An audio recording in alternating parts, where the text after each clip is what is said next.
मुद्दों को लेके उथल पुथल होती रहती है। 7 तारीख का जो महासभा था उसमें एक और मुद्दा गरमाया जिसका केंद्र थे विक्रम प्रताप सिंह।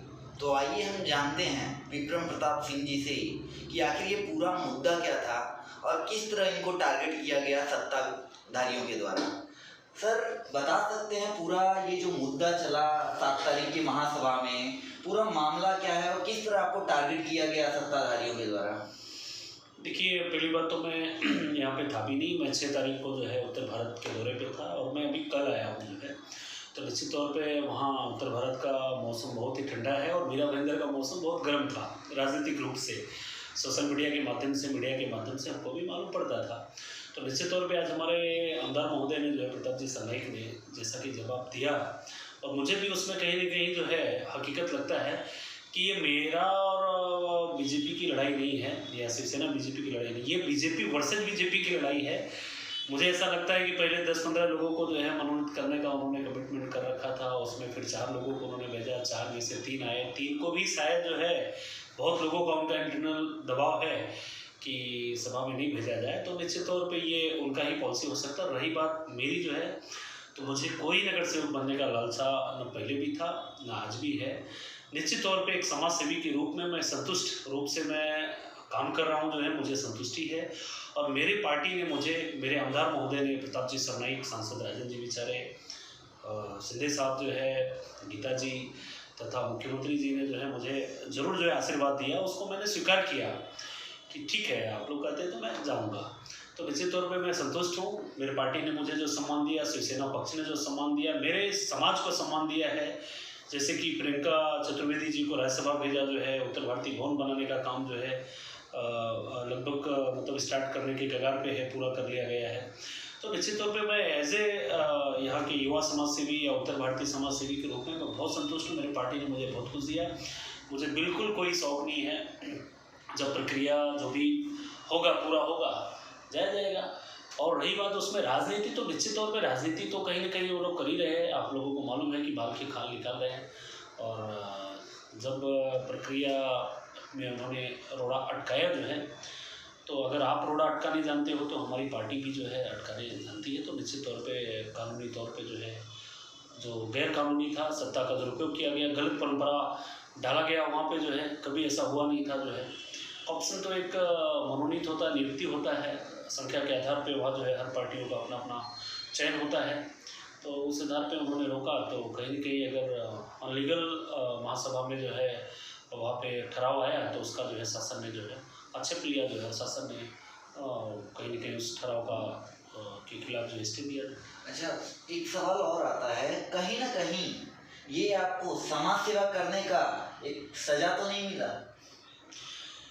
देखिए, निश्चित तौर पे अच्छा काम करने वालों के रास्ते में बहुत बाधा आते हैं, लेकिन निश्चित तौर पे हमने हमारा संकल्प बचपन से किया है। और रही बात भारतीय जनता पार्टी का, मैं भी एक पार्ट था जो है, और बहुत ही ईमानदारी से मैंने उस पक्ष में काम किया जो है, यहाँ से लेके उत्तर भारत तक काम किया जो है।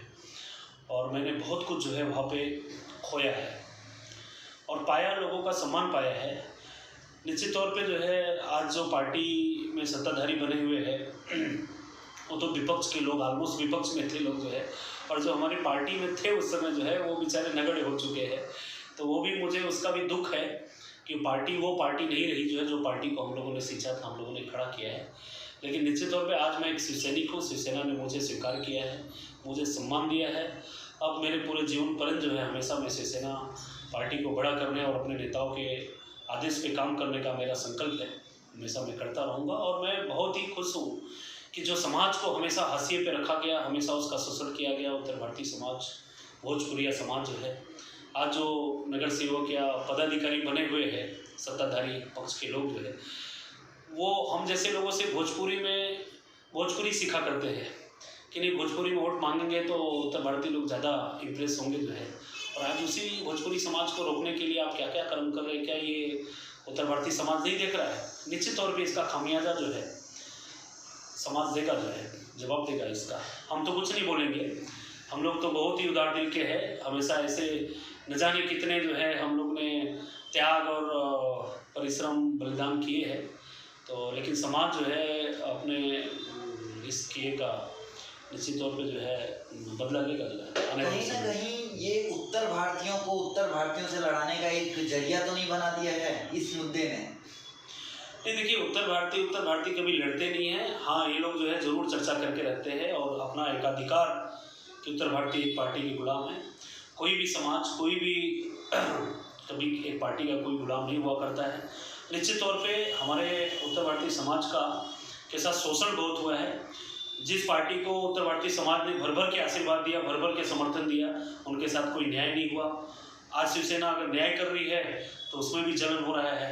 तो निश्चित तौर पे शिवसेना अगर न्याय कर रही है, ठान लिया है, यहाँ पे स्थानीय लोगों का आशीर्वाद हमारे जितने भी परप्रांति है वहाँ पे अगर मिला हुआ है, यहाँ पे रोजी रोजगार के रूप में, यहाँ पे सम्मान के रूप में, तो उसमें जलन नहीं होना चाहिए जो है।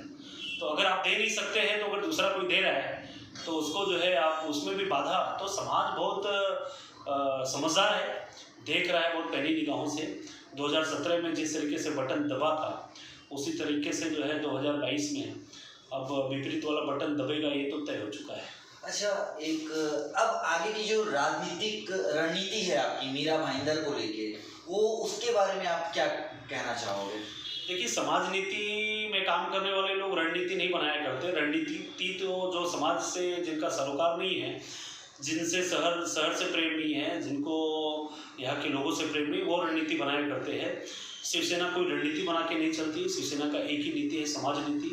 80% जो है समाज सेवा, 20% राजनीति। तो निश्चित तौर पे जो है हम लोगों का कोई रणनीति नहीं। जनता देख रही है, उद्धव जी ठाकरे के नेतृत्व में जो है महाराष्ट्र का बहुत ही अच्छा विकास हो रहा है। मीरा भाईंदर में जो है हमारे दोनों आमदार, हमारे लोक लाडले आमदार प्रताप जी सरनाइक जो है, तथा राजेंद्र जी विचारे, तथा हमारे जो है पालक मंत्री एकनाथ जी शिंदे, और अभी हमारी नवनिर्वाचित विधायिका गीता जी जैन हमारी पार्टी में आई हैं। तो निश्चित तौर पर मीरा भाईंदर के विकास के लिए कई सालों से, कई बार से प्रताप जी सरनाइक ने यहाँ पे मेट्रो मैन के रूप में जाने जाते हैं। एडिटोरियम उन्होंने पास कराया, हिंदी भाषी भवन पास कराया जो है, अभी जो है वालकरी भवन उन्होंने पास कराया। तो निश्चित तौर पे विकास तो हमेशा जो है बाला साहब कलादान का विरोध जिन लोगों ने किया जो है, आज वो कहाँ है और शिवसेना कहाँ है। तो निश्चित तौर पे विकास तो हमेशा शिवसेना करती रही है, चाहे मुंबई का विकास हो, चाहे ठाणे का विकास हो। और मीरा भाईंदर की जनता आने वाले समय में जो निश्चित तौर पे शिवसेना के ऊपर विश्वास जताएगी और शिवसेना फिर से जो है यहाँ भगवा अपने पूर्ण रूप से बहुमत लेके जो है भगवे की सरकार आने वाले समय में रहेगा मीरा भाईंदर में। तो ये थे विक्रम प्रताप सिंह, जो कि 7 तारीख की महासभा में जो स्वीकृत नगर सेवक का मुद्दा उठा था, वो पूरा का पूरा केंद्रित विक्रम प्रताप सिंह के ऊपर था। तो इन्होंने उस मुद्दे पे अपनी बेबाकी से राय रखी है।